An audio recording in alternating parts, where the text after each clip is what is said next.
cuando la escuela envía un informe sobre la situación, si no puede llegar a estar firmada la denuncia, el defensor cuando lo presente pueda sacar una copia sin las firmas de las personas que son responsables de la institución y guardar en caja fuerte del juzgado de esa denuncia y posteriormente se puede valorar. La otra es una modificación del Código Procesal Penal, que se puede hacer una denuncia por identidad reservada en este tipo de casos en virtud de interés superior del niño. De este punto no tendría que haber obstáculos.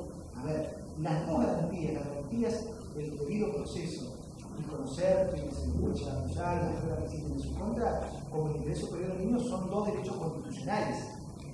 En este caso, no hay uno que pese más que el otro, pero deberíamos tener un juego de compensaciones, un balanceo, teniendo en cuenta el mismo interés superior del niño que la parte o la persona más indefensa de esta situación, y ver la posibilidad de que se pueda hacer con un testigo de identidad reservada, conociendo sí el imputado todas las pruebas que hubo en su contra, pero no conociendo la persona que se realiza este tipo de denuncia, ¿no? Porque al margen de eso, si bien hemos intentado de todas formas, a través de un informe que después creo que ya está establecido ahí y está también en la Argentina, y cualquier cosa después lo hacemos llegar a la gente de Así Basta para que lo reparta por correo electrónico, es un informe de sospecha. Siguen surgiendo cosas que el defensor le dice, no, sí, a ver, denunció es buena, porque denunció estas situaciones no nos podemos obligar a que se presenta junto con la denuncia, y de ahí surgen los elementos que va a tener el fiscal, el juez de garantía en su momento, o el tribunal para poder votarlo. También depende de los operadores. Algunos fiscales van a decir, bueno, yo con esto me alcanza para investigar y más adelante, si la norma, ¿no? Pensando en el principio del interés superior del niño, en el principio en favor menor, que buscar la interpretación más amplia de la norma para beneficiar a un chico o un niño. También va a depender de los operadores, si los operadores fiscales, el juez de garantía, tienen esta apertura, seguramente no habrá ningún tipo de inconveniente, pero no podemos dejar discrecionalmente librada al juez o al fiscal que intervenga. Me parece que sería necesario una modificación del protocolo, pero principalmente una modificación del Código Procesal Penal.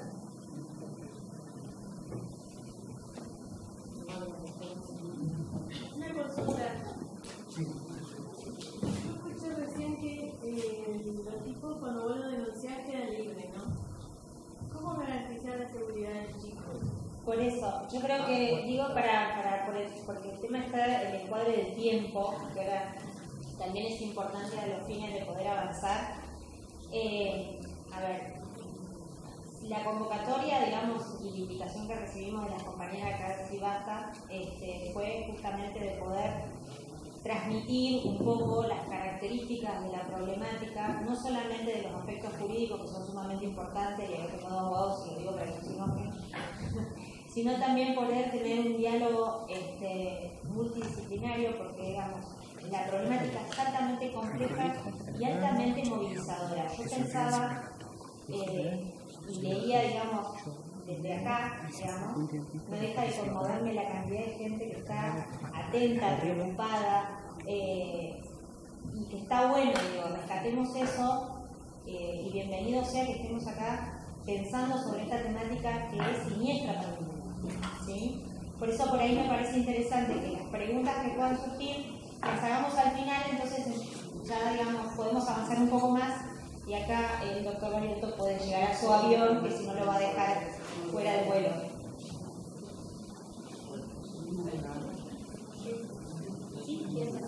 La retoma después del doctor Carter se lo contesta lo que preguntaba. Nos queda un abogado.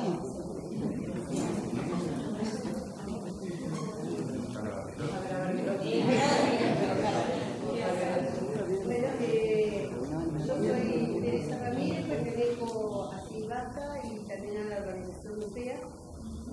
Trabajo en esta temática y le quiero decir gracias a Pablo Gagliotto, a Marisa Paya, que ahora vamos a tener con quien nos apoye, y decirte qué lástima no haberte conocido 40 años atrás, porque yo también fui abusada en niñez y gracias a Dios que pude salir y en este momento estoy ayudando a chicos abusados.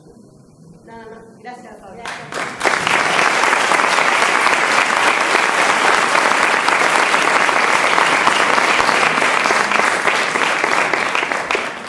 Sí, yo Yo pido mil disculpas que modifiqué todo el tema, el esquema de las preguntas, pero tengo que salir para Buenos Aires y tengo vuelo y se me va a dejar.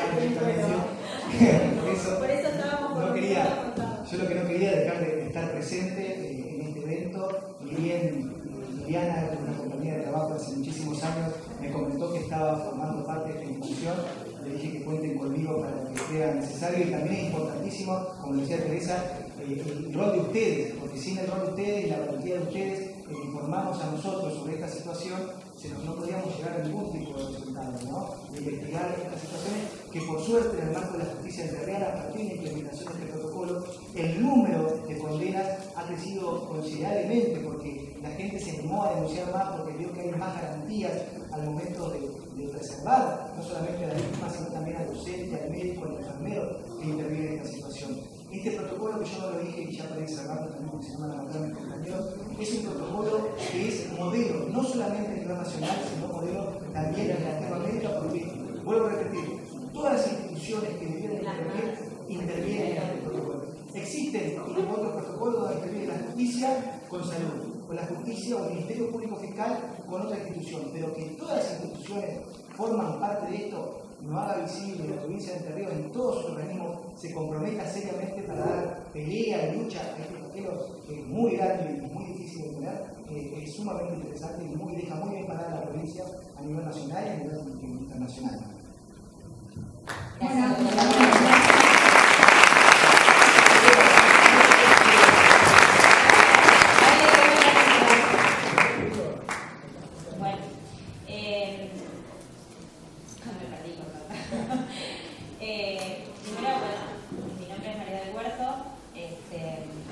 Yo empecé a trabajar la idea de esta propuesta de la convocatoria desde otro lugar, digamos, justamente desde un rol pensado de la organización civil, y por ese, gracias. Es que no me gusta mucho el micrófono, pero bueno. El tema es justamente que, bueno, esta actividad se empezó a generar en el mes de febrero, y desde allí las compañeras de Asibasta veníamos pensando, me incluyo porque fue importante generar que, como es, no solamente personas que han pasado por esta situación de abuso, sino profesionales que venimos trabajando de diferentes lugares, como Marisa, como yo, o como muchos de los que están acá sentados, veo a Julio allá atrás, ¿no? Que nos interesa el laburo comunitario, que nos interesa que los pibes estén bien, digamos, que estén cuidados y protegidos. Empecemos a pensar y acercarnos no solo desde nuestros consultorios con víctimas, sino desde otros ámbitos y otras áreas que nos permitan sensibilizarnos un poco con lo que implica el abuso. Por eso es que mi exposición, más que exposición, es un planteo, ¿sí? No me considero un especialista en el tema, pero sí intenté hacer una articulación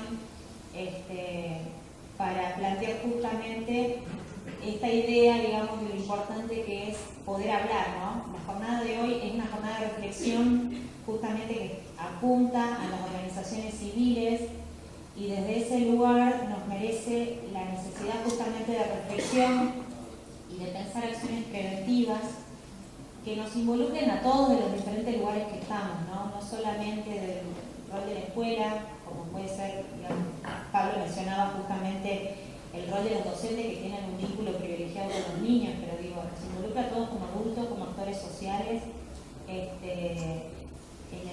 el momento de que necesitamos hacer un ejercicio, ¿sí?, de nuestra ciudadanía y generar más participación.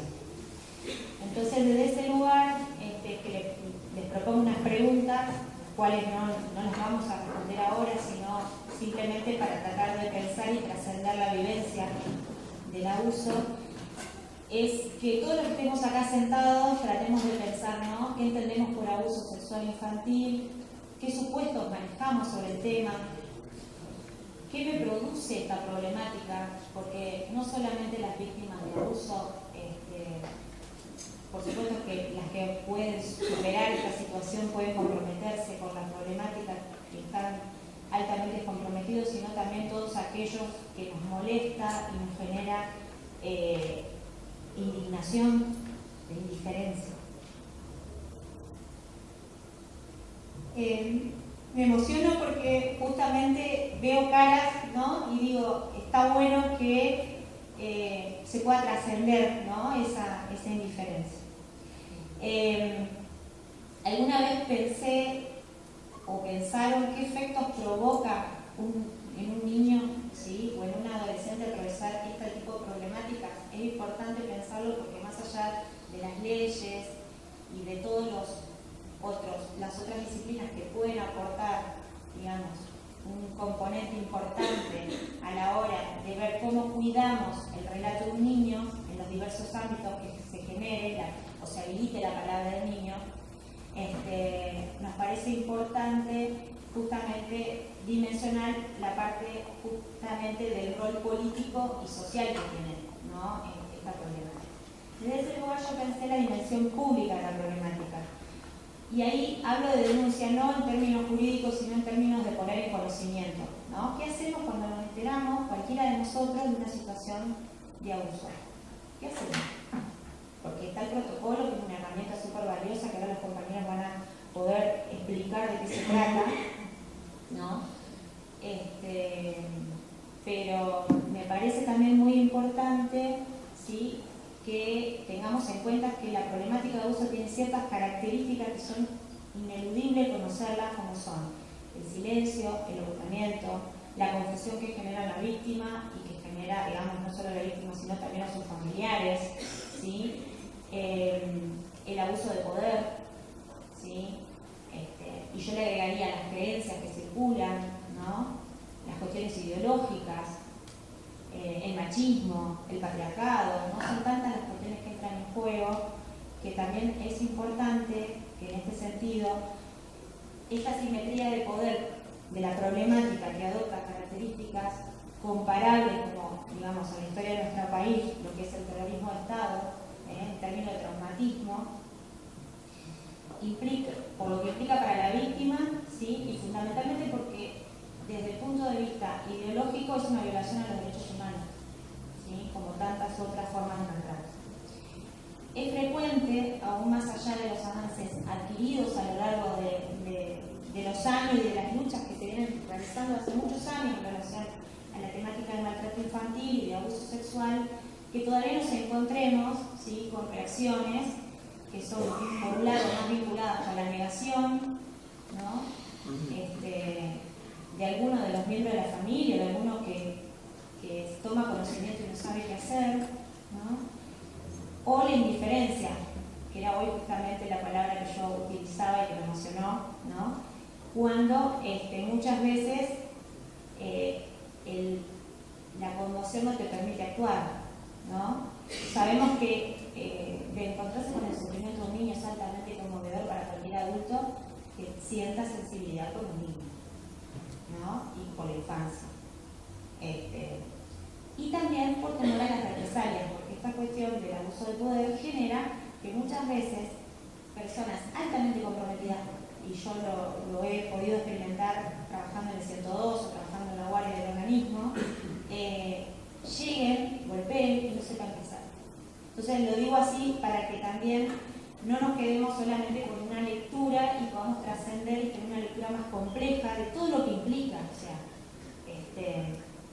por eso yo lo que trataba de transmitirles justamente que la dimensión ideológica y política que subyace frente a esta problemática acorde a la Convención de los Derechos del Niño y las leyes de protección de niñez que mencionaba hoy Pablo en su presentación, y que encuadran con el trabajo de muchos profesionales y de nosotros que estamos acá sentados, tanto profesionales comprometidos con la temática, podría hacerse una síntesis en mejor hablar, ¿sí? Después vemos de qué manera, ¿no? Pero es importante poder hablar de esto. Y después vengo más con un planteo en relación a la dimensión privada de la problemática que yo la vinculé por la experiencia profesional en relación al cuidado y la protección, ¿no? Que cuando hablamos de niños, ¿sí? A partir de la detección de una problemática de abuso sexual, cualquiera de sus formas, lo importante es evitar la revictimización, que también hacía mención Pablo, ¿no? En este sentido, es muy importante poder procurar protección y cuidado a los niños y a los adolescentes, porque cuando digo niños, no tenemos que olvidar que hay adolescentes también que están justamente con otros tiempos para poder hablar de esto, ¿sí? Y que requieren otros modos, digamos, que a veces no solo del niño. En este tratamiento respetuoso es muy importante los tiempos para hablar de la situación traumática vivida. Hoy Pablo comentaba, digamos, de la experiencia, digamos, que a veces surgía antes del protocolo de que muchas personas adultas altamente conmovidas preguntaban por la situación.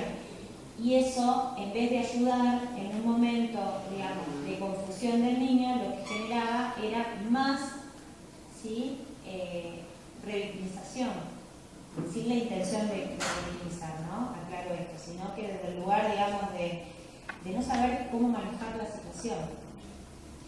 Y no nos olvidemos, y esto no está acá, pero lo agrego porque me parece importante, que todo niño pertenece a una red formal o informal. Hay maestros, hay vecinos, está la tía, está el abuelo, que es familiar, digamos que también está el padrino, que puede ser un amigo del padre. Digo, hay un montón de referentes que pueden ser parte de ese niño, que pueden estar ayudándolo y conteniéndolo en una situación tan traumática como el abuso. Y el tema de ponerlo en conocimiento, que no es fácil en ese momento. Por eso, Bettina Calvi, que es una colega a quien yo admiro mucho, muy comprometida socialmente con este problema, plantea justamente que la categoría del tiempo es muy importante en el relato de las víctimas. Y me pareció importante introducirlo porque los niños que sufren situaciones de abuso tienen especiales perturbaciones, que no quiere decir que tengan un problema psicopatológico, sino que transitoriamente, por la dimensión que adquiere el problema para ellos, tratemos de ponernos en la cabecita de un niño o de un adolescente, el impacto del traumatismo de la situación vivida, ¿sí?, le genera un problema al yo, ¿no? Y puede haber algunos fenómenos que son del orden disociativo, ¿sí?, que son temporales y que uno tiene que poder respetarlos para que el niño pueda hablar acorde en el momento que pueda. ¿Sí? Y esto tiene que ver con esto que mencionábamos anteriormente, yo mencionaba anteriormente en relación a justamente el efecto traumático que tiene para la subjetividad de un niño, ¿sí?, cómo es la devastación importante que influye en su relato de acuerdo al momento de lo ocurrido. En ese caso, tengamos en cuenta que no es lo mismo el momento en que se lo puede contar a alguien o el momento en que llega ya al ámbito judicial, ya está la denuncia, llegó el protocolo y posteriormente a esa denuncia tiene un tratamiento diferente, como explicaba Pablo, a partir de la intervención, por ejemplo, del Ministerio Popular. Entonces digo, lo que yo por ahí me parecía importante traer esto era porque, a ver, acá también hay psicólogos que tienen su consultorio privado y digo, ¿qué hacemos si un niño nos cuenta en el consultorio una situación de abuso? ¿No? O sea, el delito tiene una dimensión pública, el delito es delito donde sea, digamos. Entonces uno tiene que saber muy bien cómo hacer para que ese niño, no importa de qué sector social sea, llegue al Ministerio Público, sino ¿quién lo va a representar en sus derechos? Digamos, porque el CONAS tiene otra función, digamos, en ese punto. Y por último, para darle acá lugar a Marisa y a Leandro, me parecía importante justamente el tema de, justamente teniendo en cuenta que el niño por su condición de tal es un sujeto de derecho que está en vía de constitución y de construcción de ciudadanía, requiere que los adultos escuchemos y advirtamos las vulneraciones de derechos, como lo es una situación de abuso, y accionemos para su protección. ¿De qué manera? Bueno, el protocolo de actuación interministerial es una herramienta, ¿sí?, que es muy valiosa por todo lo que explicó Pablo, ¿sí?, en tanto considere los tiempos que le dé lugar a la palabra del niño y a su protección. Por eso es muy importante la articulación de los diferentes equipos que entren en juego. y por eso es muy importante también la articulación de los diferentes sectores que entren en juego, ya sea educación, justicia, CONAF, toda la educación. Bien. Y para finalizar, me parecía importante poder dejarles, digamos, una imagen un poco optimista que tiene que ver justamente con que puedan cada uno llevarse una idea que lo movilice un poco para ver qué hacer con esto. Esta imagen es una imagen extraída del Congreso Mundial de Niñez que se hizo en el año 2012, que fue muy importante porque convocó a muchos países, no solamente de Latinoamérica, sino del mundo, y el mensaje era muy simple pero a la vez muy efectivo para mi gusto, ¿no? Que involucraba 3 preguntas, ¿no? Que van justamente vinculados al rol de la ciudadanía. Si no soy yo, ¿quién lo va a hacer? Si no es con usted, ¿con quién? Y si no es ahora, ¿cuándo? Gracias.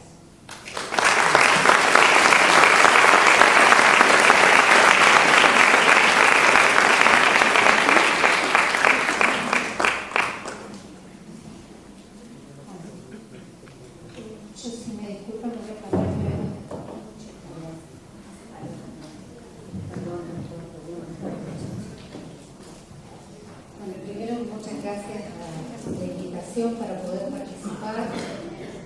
Ese es el favor. Ese es el favor.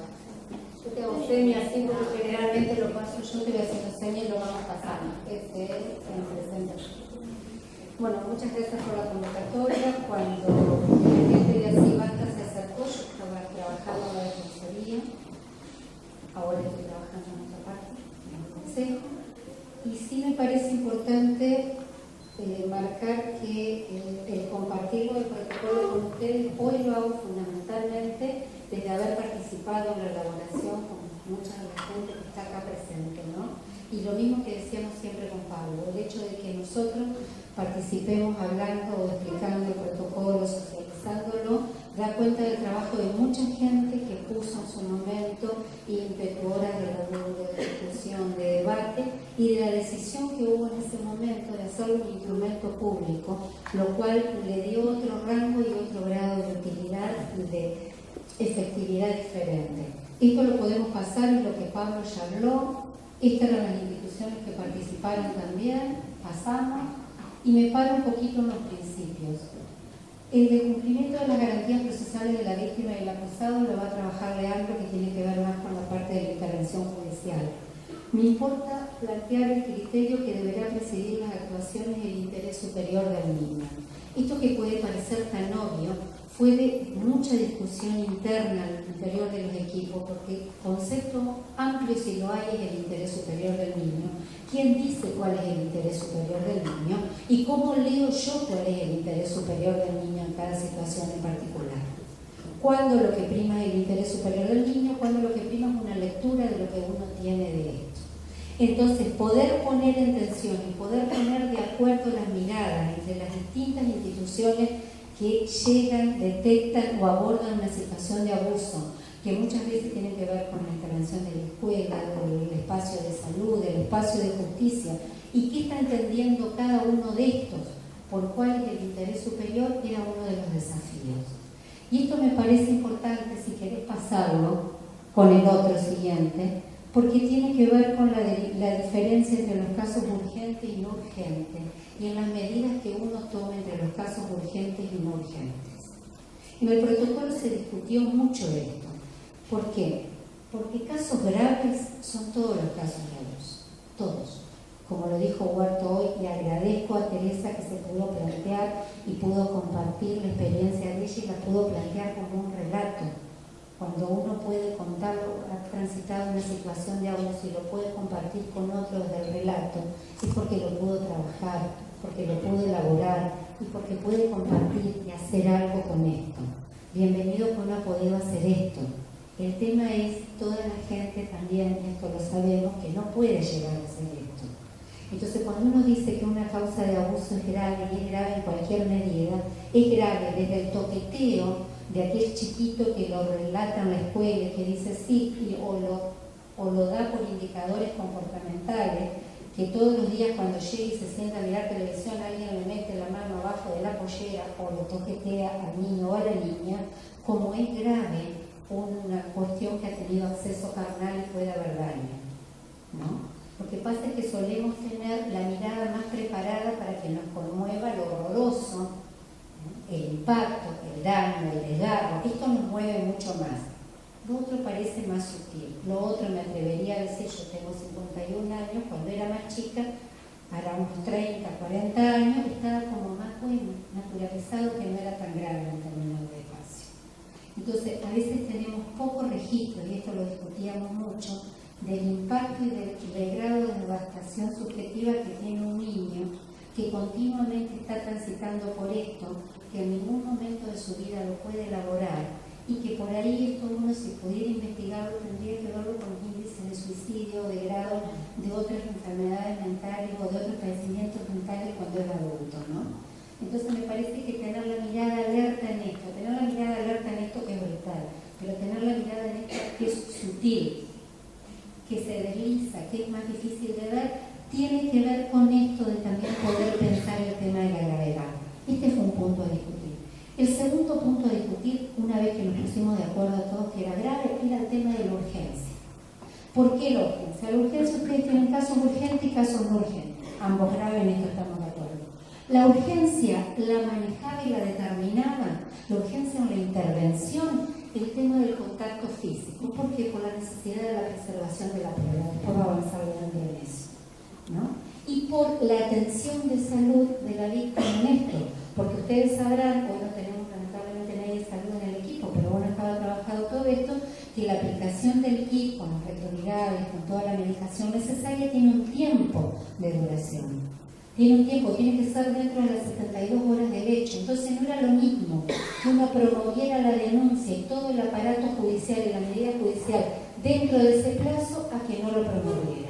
No era lo mismo que si había alguna posibilidad de que hubiera habido acceso carnal, uno recogiera la prueba ahí a que no lo tomara. ¿Por qué? Porque la prueba también tiene un valor, como se va a explicar después, la posibilidad de llegar a un destino que sea, que redima de algún modo la cuestión ante el chico. También, en los casos urgentes, las medidas que se adoptaban iba a tener que ver si era intrafamiliar o extrafamiliar. Y lo no urgente era cuando había elementos respecto de que no hubo contacto físico y sobre todo lo que no definía la urgencia si era la protección del niño estaba garantizada. También se diferencia si es intrafamiliar o extrafamiliar. ¿Por qué es importante marcarlo de lo urgente? Porque así como explicaba muy claramente Huerto hoy, un niño que ha transitado, una niña, un adolescente, una situación de abuso sexual, tiene a veces un relato desorganizado, si quieren, en términos de lo que uno espera de escuchar. Tiene un efecto devastador sobre su psiquismo, tiene poca precisión de la que esperamos en el espacio judicial poder tener para una cámara Gesell. A veces uno tiene que poder instar la vía judicial acompañando los procesos de los tiempos del niño. Esto no quiere decir no intervenir, esto no quiere decir no advertir. Esto no quiere decir no ponerlo en el espacio judicial, quiere decir tener cuidado de acompañar los procesos del niño. Entonces la urgencia a veces nos atraviesa por lo que a nosotros nos moviliza el abuso y no por lo que le está pasando al niño. Y vuelvo al interés superior. Ahí es donde juega el concepto del interés superior. Entonces, primero tenemos que trabajar qué nos pasa a nosotros con esto, cuando estamos en contacto, y qué nos mueve a trabajar en una urgencia, que hay que ver si la urgencia es para el niño, si la urgencia es porque yo no puedo con esto que sé y no sé qué hacer. Son dos cosas absolutamente distintas. ¿Que hay que actuar? Hay que actuar. Ahora, actuar mal y actuar apurado o actuar por las dudas en un niño que no ha transitado una situación de abuso es altamente, y después Roberto lo puede explicar mucho más que yo esto seguramente, tiene también un grado de impacto en su subjetividad y de daño que también hay que tener cuidado. Entonces son las dos cuestiones. El tema es poder advertir, poder parar, poder mirar la situación, poder consultar, poder atenderla, pero poder delimitar esto. Hay veces que tenemos tiempo y hay veces que no. Me parece que esto nos tiene que quedar bastante claro. Cuando hay algún elemento en el relato, si intrafamiliar o extrafamiliar, que me dé esta cuestión, yo tengo que actuar prontamente. Y respecto de los criterios para limitar la urgencia, cuando ahí es el tema de la protección. Hoy preguntaban qué pasa si la persona está libre y cómo se lo protege al niño. A veces, después Leandro lo explicará en los tiempos del proceso judicial, ¿no? Pero también hay que entender qué evalúa uno como protección del niño. Una vez develado el hecho, lo que uno esperaría es que se toma la intervención y la primera medida es sacar a quien ha ejercido el abuso de la casa si es un abuso intrafamiliar, ¿no? Esto es lo que nos aparece a todos. Esto uno lo puede lograr en una medida efectiva de protección cuando yo tengo un contexto familiar que cree y contiene. Pero si yo tuviera un contexto familiar que no cree y contiene, y vuelvo al interés superior del niño, tal vez para esta niña o esta niña o este adolescente es preferible sacar a este niño de la casa, buscar un grupo familiar y de última buscar otro espacio, aunque termine siendo una residencia que se le pueda brindar un contexto de contención, porque la presión que sufre un niño cuando hay un contexto familiar que no apoya la decisión de develar lo que le está pasando es muy difícil de sostener, porque nosotros lo vemos 15 minutos, una hora en la cámara Gesell, un rato en la entrevista de allá, pero el que pasa las 22 horas siguientes a su casa con su grupo familiar, taladrándole la cuestión es el chico. Entonces en esto también hay que poder entender porque a veces se toma una medida y a veces se toma otra medida. La medida tiene que acompañarse a la singularidad del caso.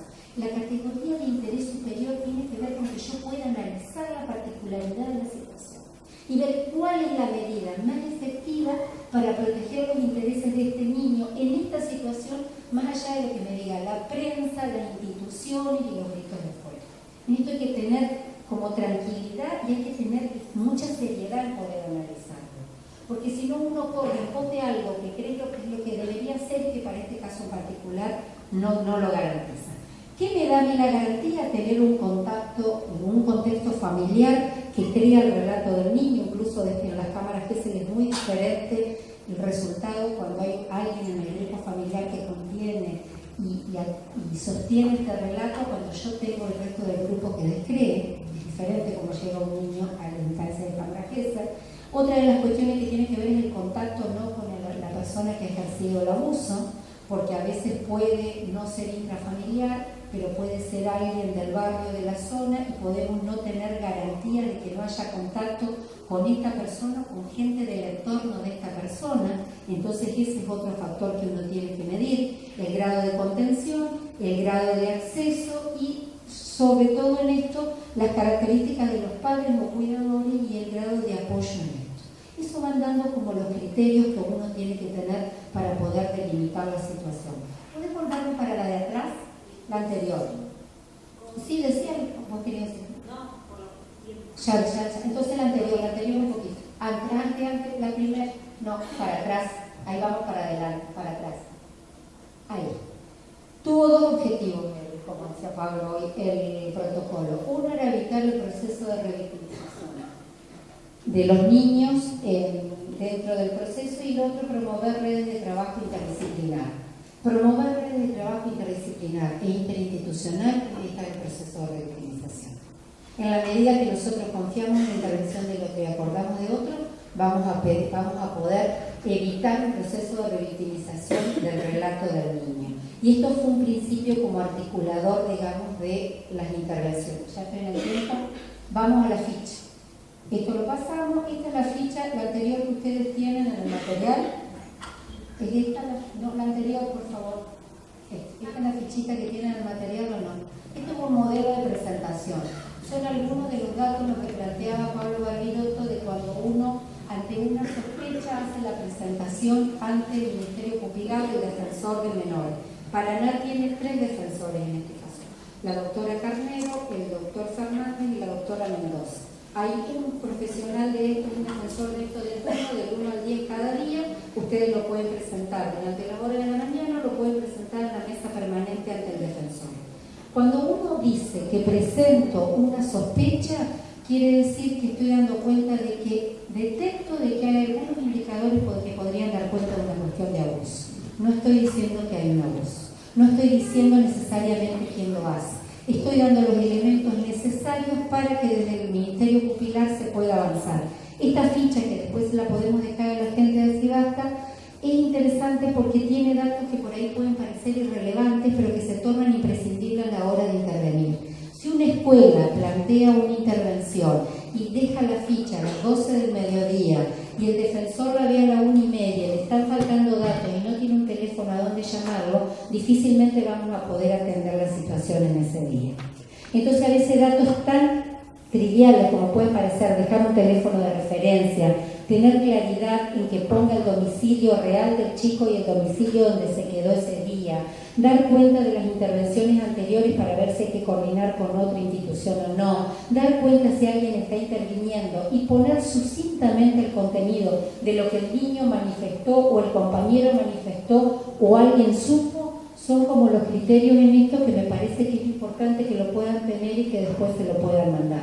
Marisa, un aporte. Sí. En relación a eso, es muy importante poder articular para evitar la revictimización, si es necesario alguna medida de protección integral de carácter excepcional para el niño, poderlo articular con el ámbito judicial para que justamente el niño sienta, digamos, esto que mencionaba yo rápidamente hoy por los tiempos, pues si no, no le vamos a dejar tiempo acá al doctor Leandro Dato, la necesidad, digamos, de articular para no revictimizar, que es fundamental para que el niño sienta que su palabra es escuchada. ¿Sí? No, perdón. La 8. De las competencias en general, tanto que marca el protocolo para instituciones escolares, jardines maternales, hospitales y centros de salud, hay pequeñas diferencias. Yo me paro en una.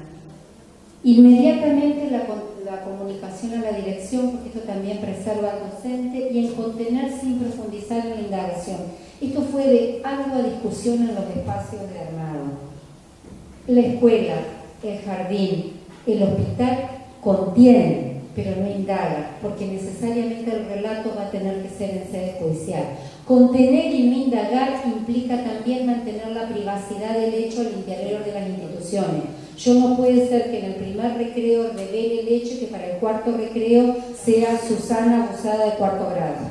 Esto aparece con mucha fuerza para los chicos. Y esto nos cuesta mucho a veces en las instituciones, por lo mismo que decía Huerto de lo que nos moviliza todo el abuso. Nos cuesta mucho no preguntar a los adultos, nos cuesta mucho no tener la certeza de le habrá dicho bien, entonces yo vengo y le pregunto un poquito más. La escuela tiene la obligación de que toma conocimiento de una sospecha, y ojo con la sospecha, y no me quiero extender más, pero en la sospecha hay que ser cuidadoso en qué fundo la sospecha, en qué hecho fundo la sospecha. Y si tengo duda, tal vez debo ir por indagar un poco más antes de plantear la sospecha, no para investigar quién abusó, para despejar si estoy trabajando con un prejuicio mío o si hay un hecho en esto. ¿Por qué lo digo esto? Porque en esto también hay que ser cuidadoso. Porque nosotros hemos tenido talleres donde una maestra de jardín nos dice, yo temo porque Clarita dice que ella a la siesta se acuesta a dormir con el papá. ¿Y? Para mí un indicador de abuso que Clarita a la siesta se acuesta a dormir con el papá. ¿Cuántos nosotros dormimos con nuestros hijos a la siesta? Digo, ¿en qué contexto digo esto? Y lo traigo porque con esta persona. Entonces, así como no tenemos que cerrar los ojos y no mirar, así tenemos que mirar con cuidado, porque si no movilizo una situación que no quiere decir no atenderla, quiere decir tener cuidado, que me está diciendo algo, bueno, vayamos viendo qué, y si no sé, pregunto y consulto, pero esto también es importante para tener cuidado con el abuso, y hay que ser cuidadoso en el abordaje. Entonces, contengo sin profundizar en el primer punto, comunico, si no es intrafamiliar, si el niño, la niña o el adolescente relata algo, se cita a los padres y se les comunica, porque los padres tienen el ejercicio del derecho de hacer la denuncia o no. Y ahí dice notificación al defensor. ¿Para qué notifico? ¿Para qué le aviso al defensor? Que no es la sospecha. Le aviso que le comuniqué esto a los padres. ¿Para qué se lo aviso? Porque el defensor citará en un tiempo prudencial para ver si se ha garantizado o no la protección de cuidado del niño, niña, adolescente. Esto es importante que quede claro. Ahora, si es intrafamiliar, inmediatamente comunico al defensor y es el defensor quien interviene. ¿Quieres pasarme la otra?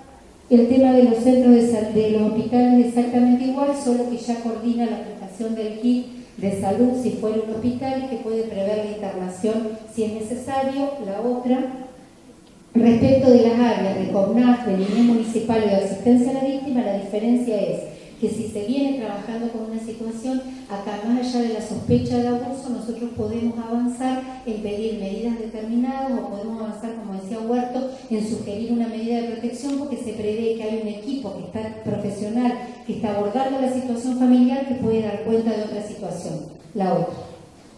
De la policía lo más importante que sale, y es de destacar el protocolo que elabora la policía en su momento, es que no puede tomar más testimonio al niño, tampoco tenerlo presente al niño si los padres están haciendo el testimonio, están brindando la denuncia en la comisaría. Esto también es importante de poder pensar y poder asesorar a los padres también en esto de calmar, que por ahí Leandro también lo puede relatar, cuando hay una insistencia en la revisación médica, cuando no es necesaria por la duda, porque el padre se quiere quedar tranquilo. Acá también por el superior al niño, y hay que poder trabajarlo con los adultos. La última, que lo dejo para que quede y ya le doy la palabra a Leandro, nos parece que esto es lo principal que tiene que ver con lo que opera con el tema del abuso, que es lo que nos paraliza y que son los miedos de los distintos niveles que tenemos, ¿no? Y la apuesta del protocolo fue fundamentalmente una apuesta de no trabajar solo, de no superponer las intervenciones y de saber con quién cuenta uno para esto y entender que poder abordarlo a esto y poder abordarlo efectivamente requiere imprescindiblemente de la colaboración y el trabajo mancomunado de todos. Si no, no nos sirve tener intervenciones brillantes en una sola área porque se nos va a caer a los 2 minutos en el paso que sigue. Muchas gracias.